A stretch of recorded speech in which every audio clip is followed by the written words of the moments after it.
America Iran యుద్ధం మొదలై 45 రోజులు దాటిపోయినా ఇంతవరకు ఆ యుద్ధానికి సంబంధించి జరుగుతున్న చర్చల్లో పురోగతి లేదు. రెండో దఫా సంధికి సంబంధించి చర్చలు ఇస్లామాబాద్లో జరగాల్సి ఉన్నా అటు అమెరికా నుంచి కానీ ఇటు ఇరాన్ నుంచి కానీ ప్రతినిధులు హాజరు కావడం లేదని కూడా చెప్పేశారు. హార్ముజ్ జలసంధి మీద ఇరాన్ తన పట్టు కోల్పోయేందుకు అంగీకరించడం లేదు. చర్చలకు రావాలంటే మేము పెట్టిన షరతులు అంగీకరిస్తేనే చర్చలు ముందుకు వెళ్తాయనే విషయాన్ని కూడా ఇరాన్ స్పష్టం చేసింది. తాజాగా హార్ముజ్ జలసంధిపై అమెరికా పట్టు కాపాడుకునేందుకు, ఇరాన్ తన పట్టు నిలుపుకునేందుకు అక్కడ ఇంటర్నల్ వార్ నడుస్తూ ఉంది.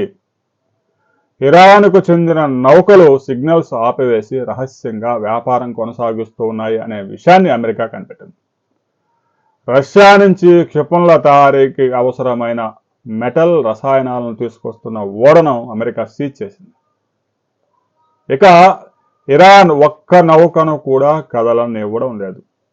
ఇరాన్ మిత్ర దేశాల జాబితాలో ఉన్న భారత్కు చెందిన 2 నౌకలు అంటే విదేశీ జెండాలతో కలిగి ఉన్నాయి. భారతదేశం గుజరాత్ వస్తున్న నౌకలను కూడా నిలిపివేసింది కాల్పులు జరిపి మరి. హార్ముజ్ జలసంధిలో తమ అనుమతి లేకుండా ఒక్క షిప్ కూడా ప్రయాణం చేయడానికి వీలు లేదు అనే విషయాన్ని ఇరాన్ మరొకసారి స్పష్టం చేసింది.